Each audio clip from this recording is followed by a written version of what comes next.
Pemirsa, film berjudul Dua Sisi mulai diputar 7 Mei 2021 di Gedung Dharma Negara Alaya Lumintang dan Pasar Utara. Dewi Pradewi yang dikenal sebagai penyanyi Bali mengungkapkan pesan yang disampaikan dalam film ini adalah agar bisa melihat atau menilai seseorang dengan dua sisi. Bila melihat sisi pertama tidak sesuai, mungkin sisi yang lainnya lebih baik.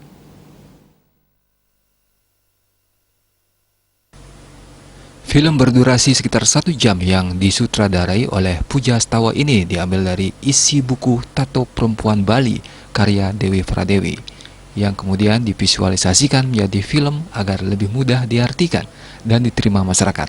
Tokoh yang diceritakan di awal film adalah terstigma, yaitu Kadek, anak perempuan bertato yang diberi stigma oleh penstigma, yaitu ayahnya sendiri, Pak Mangku.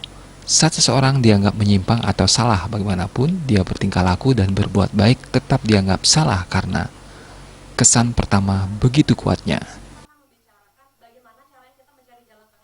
Stigma masyarakat itu tentang wanita bertato selalu berpikir bahwa kalau wanita bertato itu selalu tidak bagus, begitu kan, identik dengan hal-hal yang tidak bagus, berbau nggak bagus.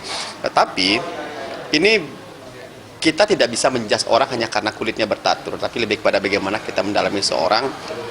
Dia melakukan itu kan karena dia suka, dia bisa, dan dia enjoy dengan apa yang dia lakukan, bukan karena perilakunya tidak bagus kemudian dia bertato.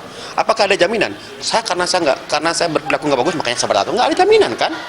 Sehingga itu perlu dibahas. Untuk masyarakat Bali juga harus berpikir bahwasanya pola pikir yang dulunya agak sedikit, maaf dalam tanda kutip, selalu berpikir tato itu bagian dari kejahatan, kriminal, mungkin sekarang harusnya dikurangi cara pikir begitu, sehingga pola pikir yang sehat dan positif saja yang harus kita cerminkan, karena ternyata dalam kehidupan sehari-hari itu bukan bagian tentang perilaku sebenarnya, tapi lebih kepada bagaimana mencerminkan seninya ke dalam tubuhnya, apresiasi itu. Dikatakan film ini tidak mencari salah benar, tetapi referensi atau solusi saat mengambil sikap, saling menghargai, dan tidak semua hal harus sesuai dengan keinginan masing-masing. Pemain dan pendukung film diantaranya Dewi Pradewi, Anak Agung Raka Suteja, Gede Purnamajaya, Pujastawa, Ayu Gayatri, Dodok, Gede Setiawan, Jun Bintang, Ketut Sile, Gongedi, Lanyak Yoni, Diani, dan Wayan Sudiantara.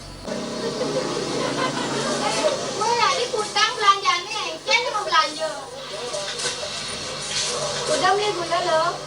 Berapa dulu? Lo yang mani-mani belanja ke pekan jaket tanggung nang pang sem lai kau nak em belanja nak beli lo.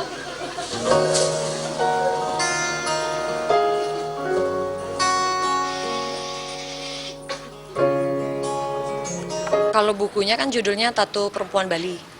Yang sebenarnya saya ambil itu karena buat saya ini salah satu gerakan kecil ya sebenarnya, langkah untuk kesetaraan gender dan gerakan emansipatori. Urgensinya buat saya adalah psikis orang yang sebenarnya menerima bully sendiri, yang menerima stigma itu sendiri. Itu sih urgensinya buat saya, kenapa saya nulis buku ini. Kenapa sih bermasalah ketika perempuan yang pakai tato, bukan laki-laki. Itu kan hasil penelitian ya. Buku ini kan memang benar-benar hasil penelitian, bukan cuma dibuat-buat, tapi memang benar-benar penelitian. Dimana kalau laki-laki itu yang pakai tato itu lebih ke kriminalitas. Tapi ketika perempuan yang pakai, kenapa harus dibilang perempuan nakal? Dia lebih ke seksualitas, laki-laki lebih ke preman gitu. Itu sih yang sebenarnya menjadi gaya buat saya, kenapa saya sangat ingin menulis buku ini dan mengambil penelitian ini di S2 saya dulu. Namun Dewi Pradewi berpandangan bahwa tato harus dikembalikan pada posisinya sebagai karya seni dalam dinamika kebudayaan manusia. Meski demikian, tato juga tidak boleh dijadikan alat legitimasi kekuasaan bagi segala penyimpangan perilaku, karena dapat memperburuk citra tato di mata masyarakat. Karena itu, menurut Dewi, penting bagi orang-orang yang bertato, termasuk perempuan Bali yang bertato, untuk bersikap dan berperilaku sesuai dengan norma dan nilai sosial, sehingga perlahan-lahan mengubah stigma masyarakat dengan tetap berpegangan pada Desa Kalapatra. Hendra dan Agung Dalem, Bali TV.